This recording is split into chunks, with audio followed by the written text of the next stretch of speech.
فأعوذ بالله من الشيطان الرجيم بسم الله الرحمن الرحيم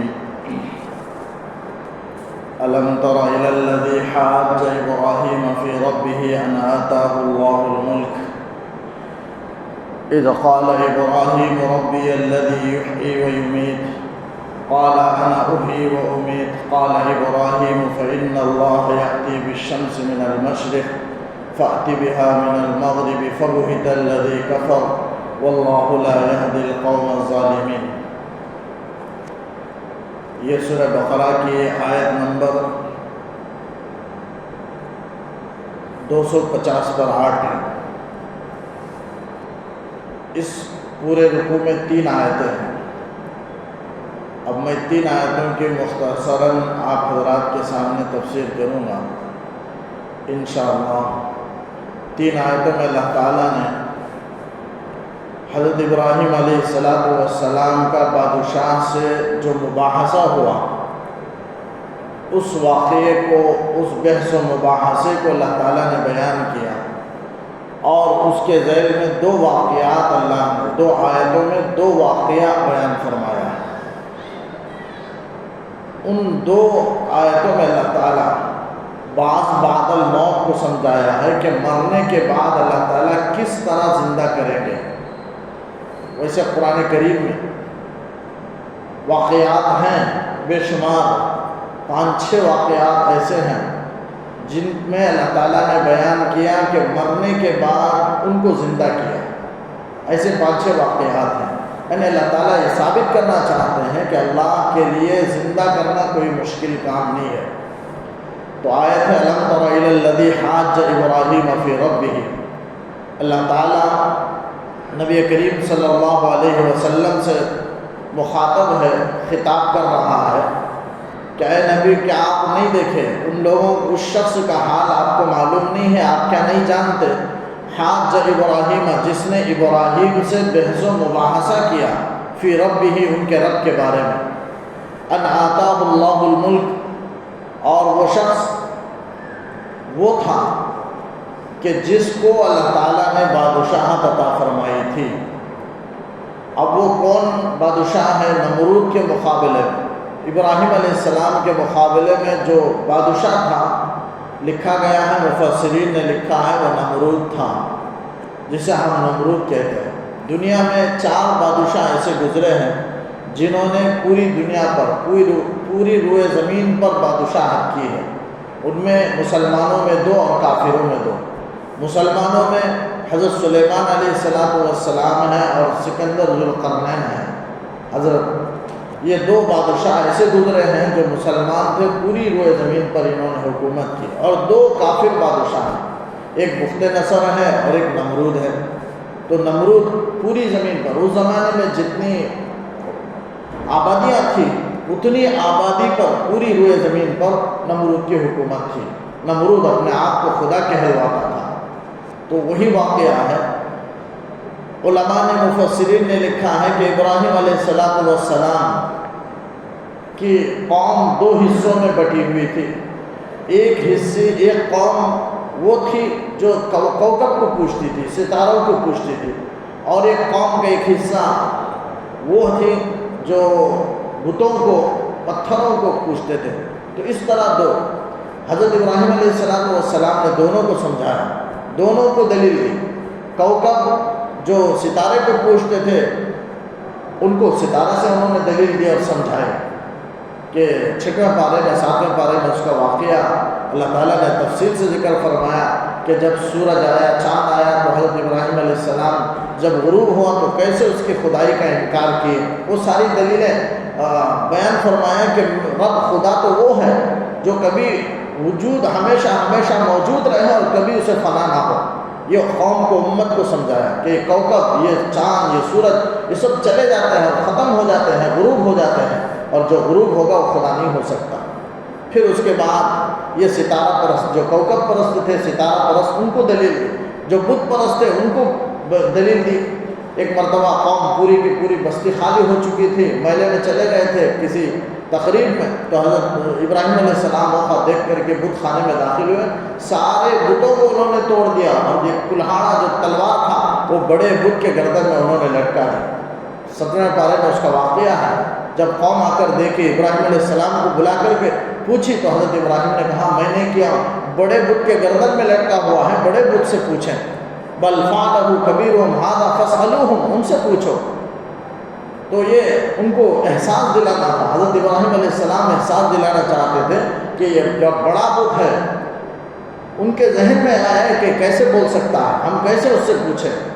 تو حضرت ابراہیم علیہ السلام سمجھانا چاہتے تھے کہ جب بول نہیں سکتا، کچھ بتا نہیں سکتا تو خدا کیسے ہو سکتا ہے، اشارتاً یہ سمجھانا چاہتے تھے۔ بہرحال ان کو دلیل دی۔ جب میلے سے واپس آئے تو یہ مقدمہ چلا بتوں کے توڑنے کا۔ نمرود کے بادشاہ میں، نمرود کے دربار میں حضرت ابراہیم علیہ السلام کو لایا گیا۔ اب نمرود حضرت ابراہیم علیہ السلام کو پوچھا کہ تم نے ہمارے بتوں کے ساتھ کیا معاملہ کیا، تمہارا رب کون ہے؟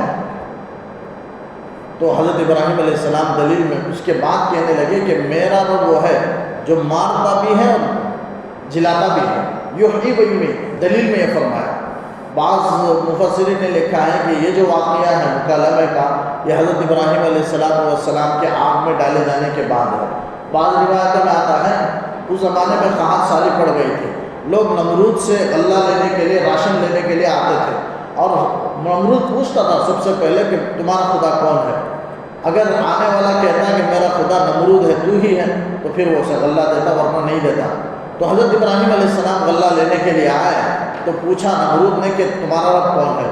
تو حضرت ابراہیم علیہ السلام کہنے لگے کہ میرا رب وہ ہے جو یحیی و یمیت، مارتا بھی ہے جلاتا بھی ہے۔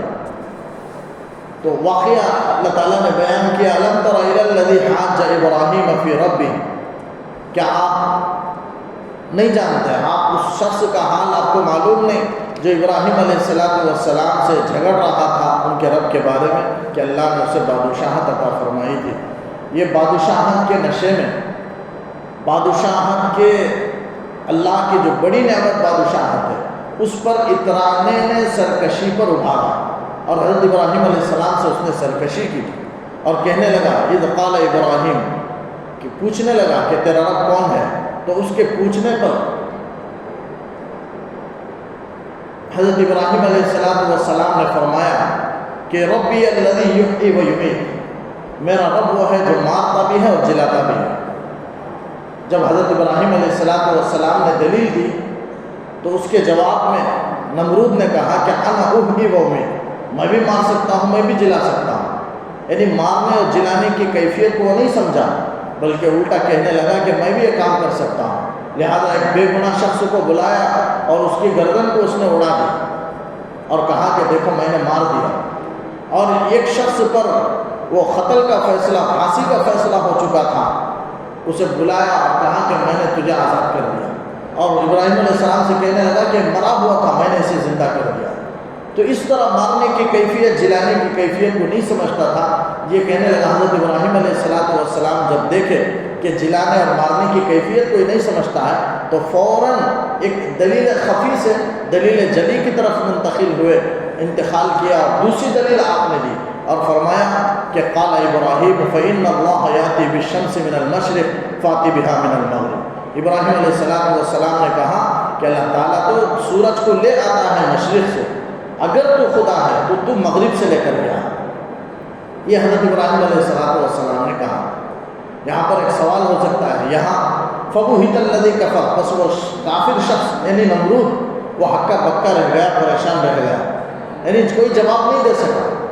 اور اللہ تعالیٰ کہتے ہیں واللہ لا یہدی القوم الظالمین، اللہ تعالیٰ ایسے کفر کے ذریعے سے اپنے اوپر ظلم کرنے والی قوم کو اللہ تعالیٰ ہدایت نہیں دیتے، رہنمائی نہیں فرماتے، اور استدلال کا موقع اللہ تعالیٰ انہیں نہیں دیتے، ہدایت کا راستہ نہیں دکھاتے۔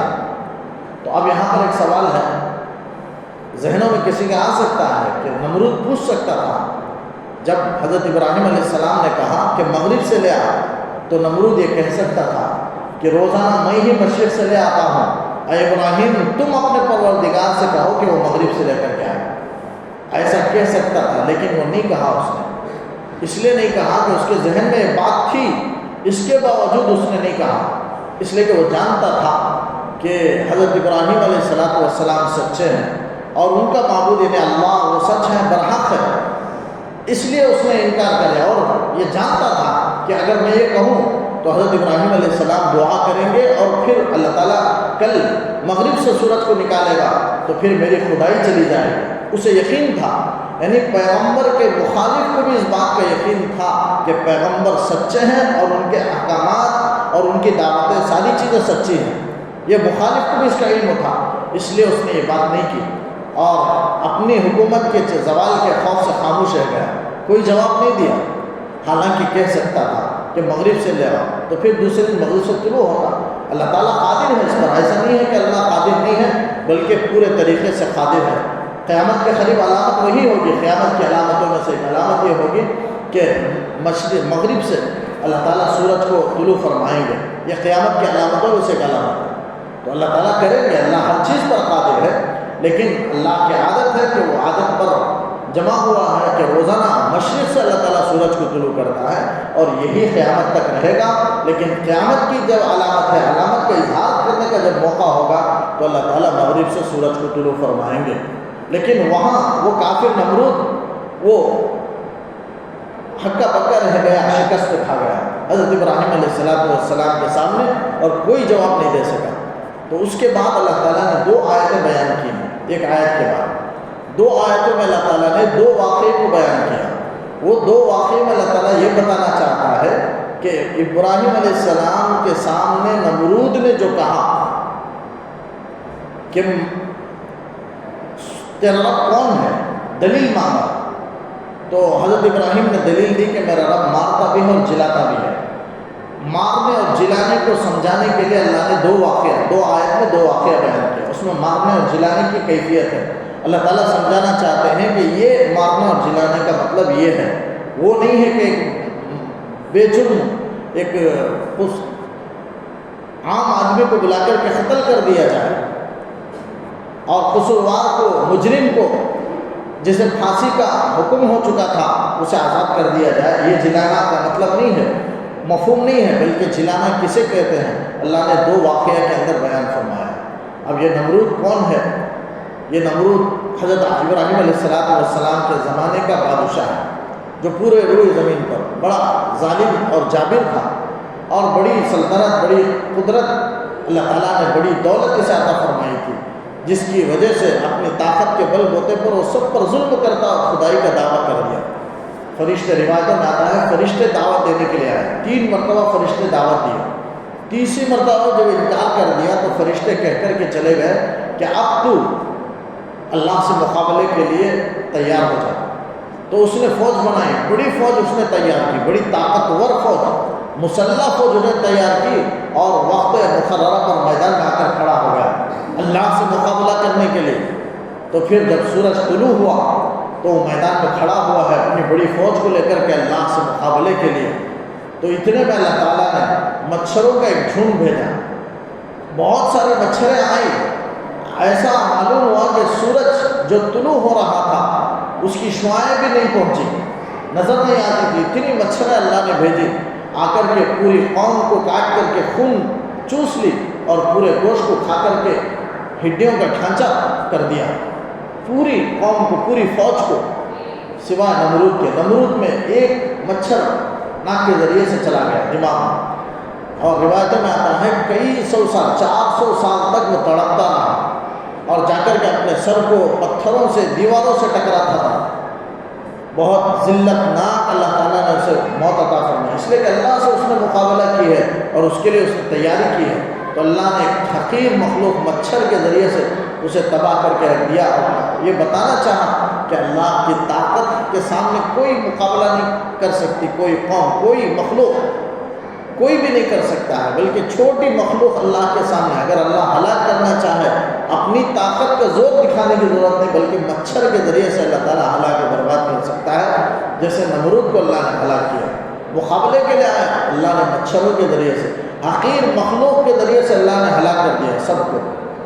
پھر اس کے بعد اللہ تعالیٰ نے جلانے کے اور مارنے کے 2 مفہوم کو اگلی آیت میں بیان کرتا ہے، او کالذی مر علی قریۃ وہی خاویۃ علی عروشہا، کیا آپ کو اس شخص کا حال معلوم نہیں جو قریے پر گزر رہا تھا؟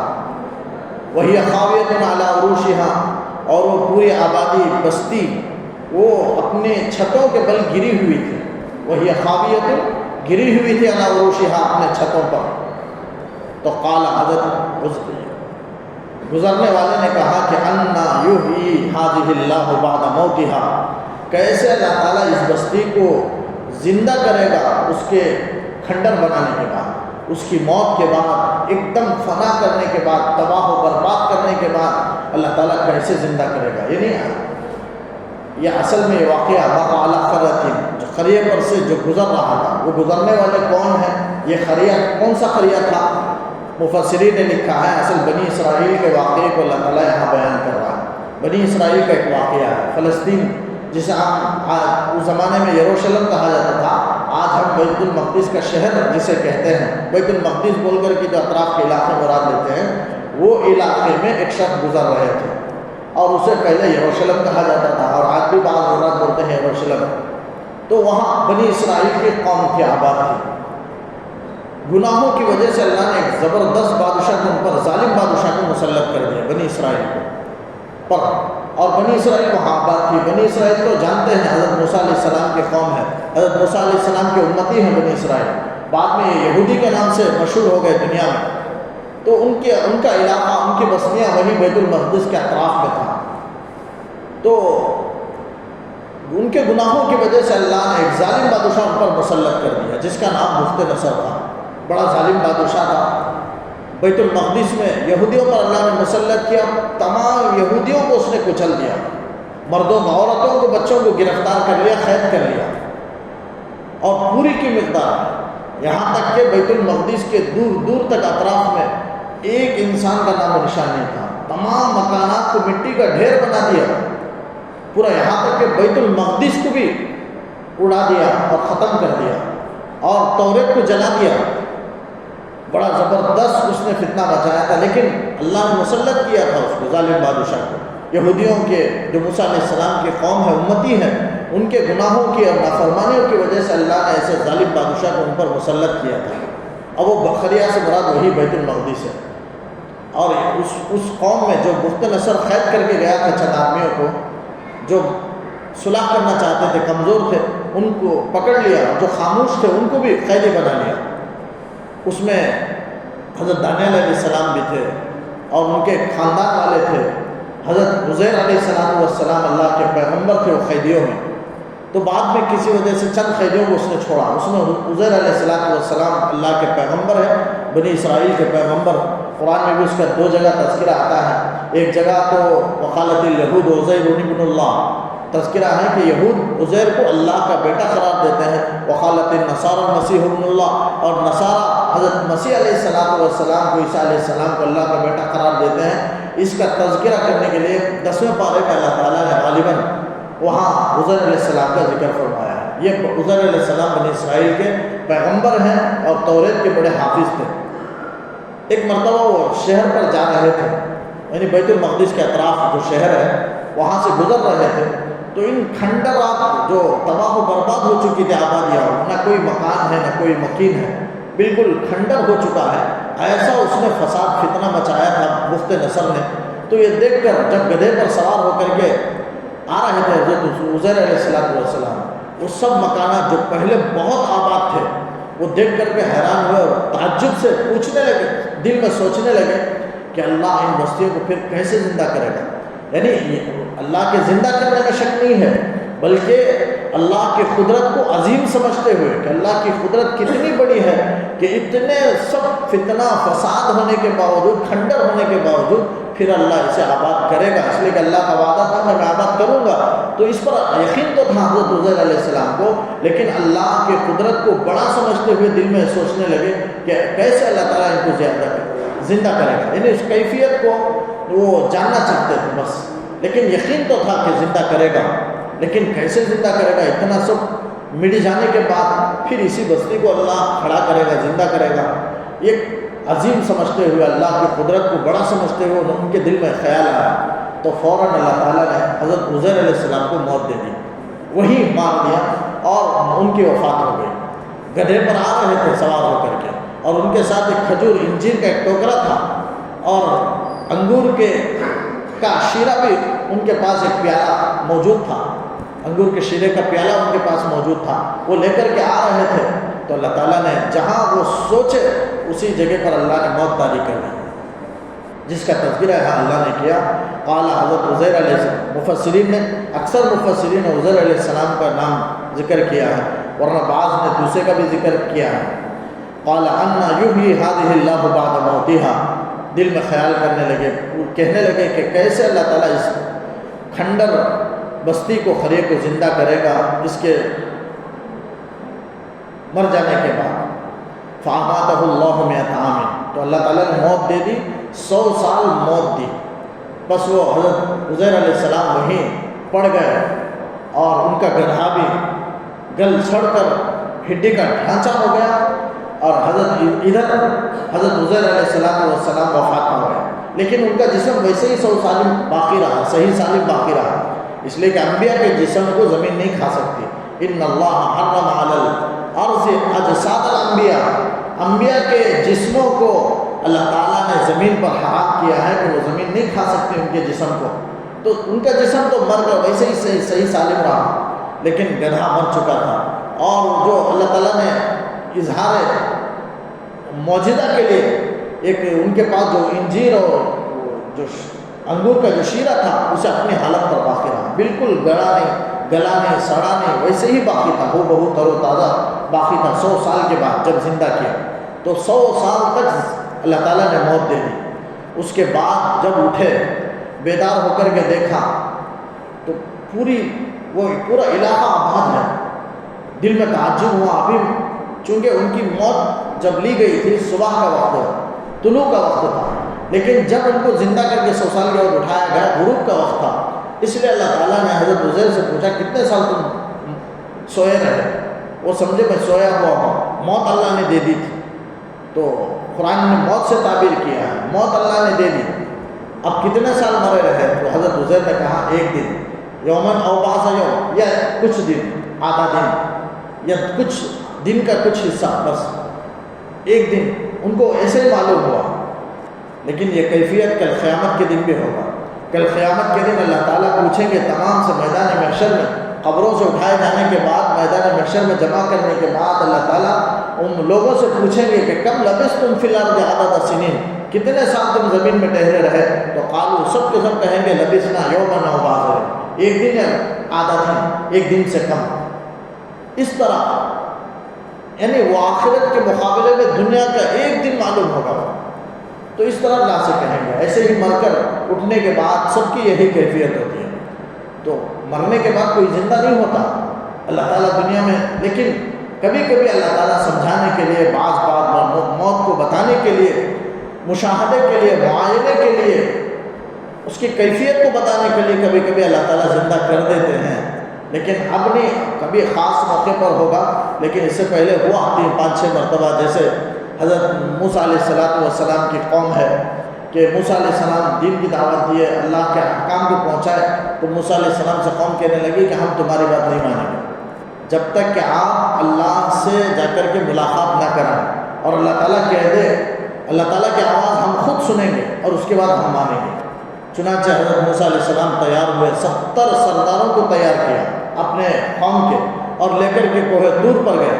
جا کر کے اللہ نے آواز دی کہ توریت ہے، میں نے اتاری ہے، اس پر عمل کرو۔ آواز سننے کے بعد کہنے لگے کہ معلوم نہیں کس کی آواز آ رہی ہے، لہذا ہم دیکھنا چاہتے ہیں، جب تک نہیں دیکھیں گے تب تک بات نہیں مانیں گے۔ حتیٰ نر اللہ جہرتاً، علانیہ ہم اللہ کو دیکھنا چاہتے ہیں۔ لن نؤمن لک حتیٰ نر اللہ، ہم ہرگز آپ کی بات کو نہیں مانیں گے یہاں تک کہ ہم اللہ کو دیکھ لیں۔ تو اللہ تعالیٰ کا غضب اٹھا، غصہ اٹھا، سب پر موت طاری کر دی، 70 کے 70 کو موت دے دیا، اللہ نے مرا دیا۔ ایک پکڑ چیخ آئی جس کی وجہ سے وہ ہلاک و برباد ہو گئے۔ پھر موسیٰ علیہ السلام کہنے لگے کہ اے اللہ، اگر تم مارنا تھا، ان کو موت دینا تھا تو پہلے ہی موت دے دیتا میرے یہاں آنے سے پہلے۔ بہت عاجزی کی اللہ سے کہ قوم میرے اوپر ناراض ہو جائے گی اور مجھ سے جھگڑنے لگے گی کہ 70 سرداروں کو جا کر کے موت کے گھاٹ اتار دی۔ اللہ سے دعائیں کی، اللہ نے پھر زندہ کر دیا۔ اس کا ذکر سورہ بقرہ میں پہلے پارے میں بھی ہے، ثم بعثناکم من بعد موتکم تمہارے مرنے کے بعد ہم نے تمہیں زندہ کیا ہے۔ یہ اللہ نے نعمت کے طور پر ان 70 بنی اسرائیلیوں کو، موسیٰ علیہ السلام کی امت کو اللہ نے احسان کے طور پر ذکر فرمایا، تو وہاں بھی پھر زندہ کیا۔ تو ایک زندگی کی مثال۔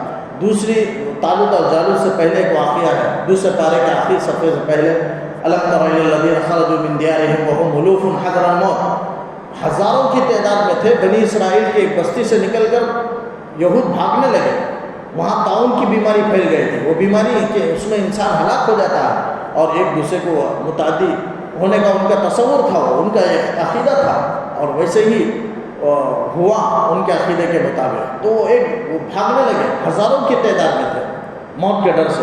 تو اللہ تعالیٰ نے کہا موت سے بھاگنا چاہتے ہو فوراً موت دے دی، منہ تو مر جاؤ، سب کے سب مر گئے۔ پھر بات کسی وجہ سے اللہ نے ان کو زندہ کیا، ثم احیاہم، پھر اللہ نے ان کو زندہ کیا، دوسرا واقعہ۔ اور یہاں 2 واقعہ اللہ نے بیان کیا، تو 4 واقعہ۔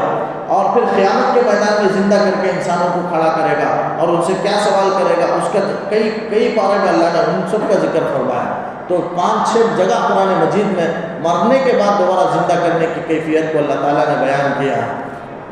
تو فَأَمَاتَهُ اللَّهُ مِئَةَ عَامٍ، اللہ تعالیٰ نے موت دے دی 100 سال، ثُمَّ بَعَثَهُ، پھر ان کو زندہ کیا۔ حضرت عزیر علیہ السلام کو زندہ کر کے پوچھا کہ اسی طرح میں مارتا ہوں اور جلاتا ہوں، اسی طرح میں کھنڈر بنانے کے بعد میں اس کو آباد کروں گا۔ قَالَ كَمْ لَبِثْتَ، اللہ تعالیٰ نے پوچھا کہ کتنے دیر تم ٹھہرے رہے موت میں، سونے میں، نیند میں؟ تو قال، انہوں نے کہا لبثت یوما او بعض یوم، ایک دن یا ایک دن سے کم میں ٹھہرا رہا۔ اللہ تعالیٰ نے کہا نہیں، ایک دن نہیں، بل لبثت 100 عام، بلکہ تم تو سوئے رہے 100 سال۔ یہی وجہ ہے کہ پوری آبادی، وہ علاقہ آباد ہو چکا تھا، بڑی بڑی عمارتیں دیکھ کر کے حضرت عزیر علیہ السلام پریشان ہوئے کہ اتنی آبادی ہو چکی ہے۔ تو اللہ تعالیٰ کے کہنے کے بعد ان کو پتہ چلا کہ 100 سال میری موت واقع رہی، پھر اس کے بعد اللہ نے مجھے زندہ کیا ہے۔ پھر لوگوں کے درمیان گئے تو لوگ نہیں مانے، عزیر علیہ السلام انہوں نے پیش کیا تو نہیں مانے، بعد میں انہوں نے توریت سنائی، اس کے بعد لوگوں کو یقین ہوا کہ اللہ کے پیغمبر تھے جو وقت نصر میں قید کر کے چلا گیا تھا، پھر اس کے بعد اس نے چھوڑ دیا، اور یہ جو راستے میں گزر رہے تھے انہوں نے پورا واقعہ بیان کیا۔ تو توریت سنانے کے بعد، چونکہ وہ توریت کے حافظ تھے، تو توریت سنانے کے بعد لوگوں کو یقین ہوا کہ حضرت عزیر علیہ السلام ہے۔ تو بہرحال یہ واقعہ، لیکن زندہ کرنے کے وقت میں کیا واقعہ ہوا؟ اللہ تعالیٰ نے حضرت عزیر سے فرمایا کہ فانظر الی طعامک و شرابک لم یتسنہ، تمہارے کھانے اور پینے کی چیزوں کو دیکھو کہ لم یتسنہ، وہ خراب نہیں ہوا۔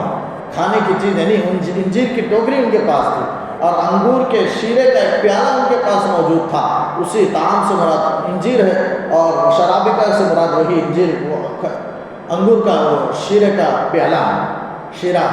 اللہ تعالیٰ نے کہا کہ جا کر دیکھو لم یتسنہ، 100 سال ہونے کے بعد بھی خراب نہیں ہوا۔ یعنی اللہ یہ کہنا چاہتے ہیں کہ ہم جسے چاہے برقرار رکھیں گے، جسے چاہے فنا کر دیں گے، جب چاہے ہم آباد کر دیں گے، جب چاہے کھنڈر بنا دیں گے۔ لم یتسنہ وانظر الی حمارک، پھر اس کے بعد فرمایا کہ اپنے گدھے کی طرف دیکھو، وَلِنَجْعَلَكَ آیَةً لِلنَّاسِ، دیکھے تو گدھا بالکل مر چکا ہے اور ہڈیوں کا ڈھانچہ کہ بلکہ اس کے اجزاء جدا ہو گئے ہیں، سفید چمکدار ہڈی بن گئی ہے۔ تو پھر اللہ تعالیٰ وہاں دیکھے ہڈیوں کی طرف، اور اللہ تعالیٰ نے کہا میں یہ حالت اس لیے کیا تاکہ تم کو بھی بتا دوں کہ کیسے میں زندہ کرتا ہوں، اور لوگوں کو بھی میں ایک نمونہ اور نشانی کے طور پر بعد الموت کے لیے نشانی بنا دوں، ایک نمونہ بنا دوں، اس لیے میں نے یہ کام کیا۔ اللہ تعالیٰ نے کہا وَلِنَجْعَلَكَ آیَةً لِلنَّاسِ، لوگوں کے لیے تاکہ میں اس واقعے کو بعد الموت کے لیے نشانی بناؤں، نمونہ بناؤں، اس لیے میں نے تمہارے ساتھ یہ کیا ہے۔ وانظر الی العظام، اس کے بعد اللہ تعالیٰ نے حضرت عزیر علیہ السلام سے فرمایا کہ اپنے گدھے کے ہڈیوں کی طرف دیکھو میں کیسے زندہ کرتا ہوں۔ تم پوچھنے لگے کہ کیسے زندہ کرے گا، اس کی کیفیت کیا ہے، میں آنکھوں سے دیکھنا چاہتا ہوں، اس کا منظر کا معائنہ کرنا چاہتا ہوں، تو اپنے آنکھوں سے اس منظر کو دیکھو۔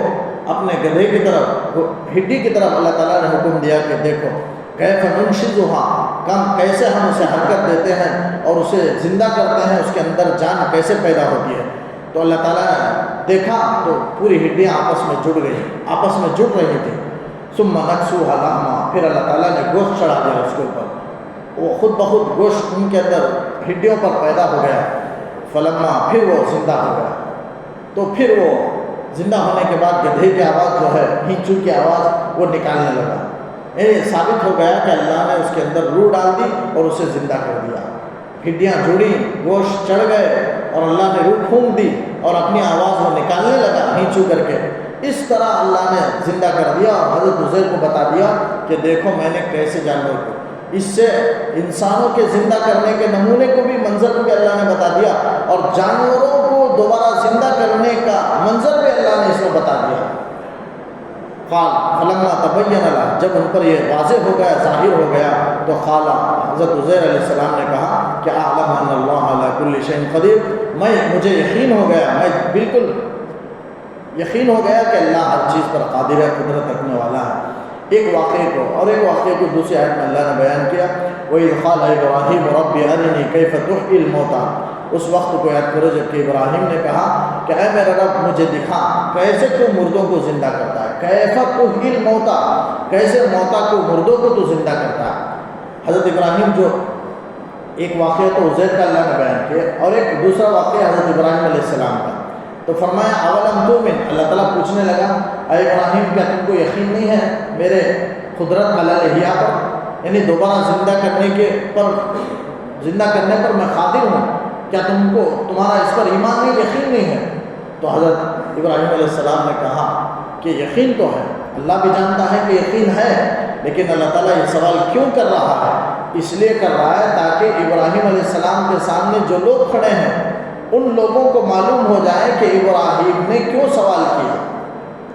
ابراہیم علیہ السلام سوال صرف منظر کو دیکھنے کے لیے، اللہ مجھے تو یقین ہے تو ضرور پیدا کرے گا، لیکن کس طرح پیدا کرے گا، پیدا کرنے کی کیا شکل ہوگی، میں آنکھ سے دیکھنا چاہتا ہوں، مشاہدہ کہتے ہیں آنکھ سے دیکھنے کو، تو معائنہ مجھے حاصل کرنا چاہتا ہوں، مشاہدہ کے طور پر میں علم حاصل کرنا چاہتا ہوں، اور وہ منظر دیکھنا چاہتا ہوں کیسے کوئی زندہ کرے گا۔ یقین تو ہے لیکن کس طرح زندہ کرے گا، وہ کیفیت کیا ہوگی، وہ منظر میں دیکھنا چاہتا ہوں، اس لیے انہوں نے سوال کیا تھا۔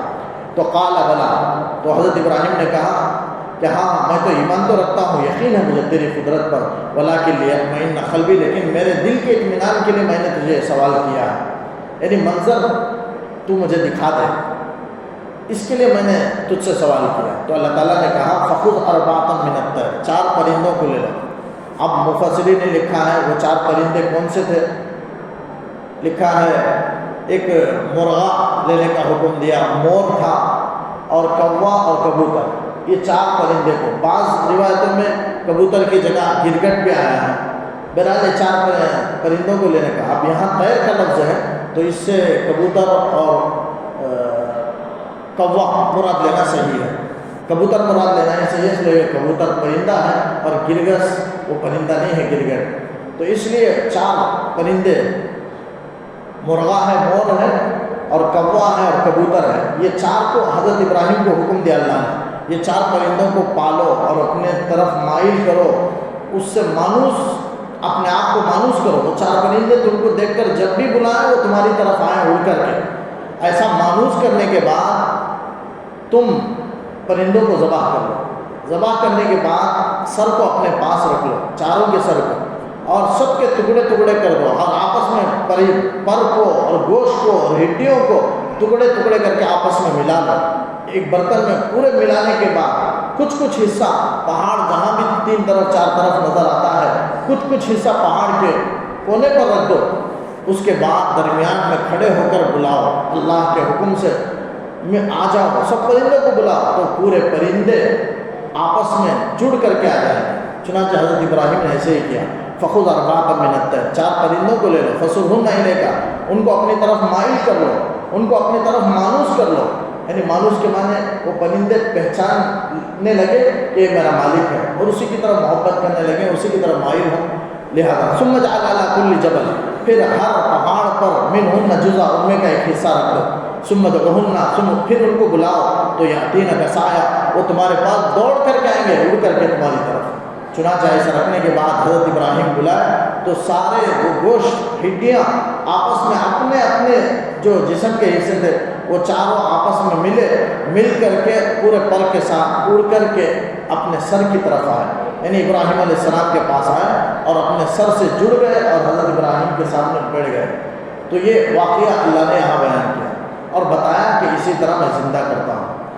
وَعْلَمْ جان لے تو کہ ان اللہ عزیز حکیم، یعنی حضرت ابراہیم کو اللہ نے حکم دیا کہ جان لو اس طرح میں زندہ کرتا ہوں، اور یہ بھی جان لو کہ اللہ غالب ہے، یعنی بڑی طاقت والا ہے، اس سے کوئی چیز عاجز نہیں کر سکتی. اللہ کسی چیز سے عاجز نہیں ہے. یعنی یہ کفار مکہ جو انکار کرتے ہیں کہ مرنے کے بعد کیسے دوبارہ زندہ ہوں گے جب کہ ہم مٹی میں مل جائیں گے، اللہ تعالیٰ یہ سب بیکار ناممکن بات ہے. اصل وہ ان کے انکار کی وجہ یہ ہے کہ وہ اللہ تعالیٰ کو اپنے مثل سمجھنے لگے، اپنے جیسا سمجھنے لگے. ہم مرے ہوئے انسان کو زندہ نہیں کر سکتے، اسی طرح اللہ بھی زندہ نہیں کرے گا، ایسا ان کا خیال ہے. یعنی اللہ کی طاقت کو اپنے برابر سمجھ لیا ہے، حالانکہ ہم مخلوق ہے، اللہ خالق ہے. ہم اللہ کے بندے ہیں اور اللہ آقا ہے، مالک ہے.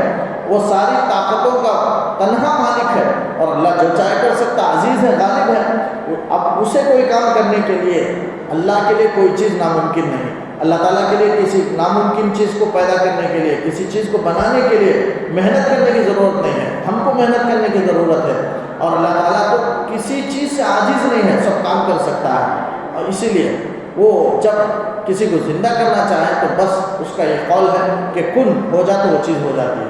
لیکن انسانوں سے ایسا نہیں ہو سکتا. تو جو انکار کرنے والے ہیں ان کو سب سے پہلے یہ سمجھنا ہے کہ اللہ کی طاقت ہے، اور اللہ اپنی طاقت سے جو چاہے کر سکتا ہے.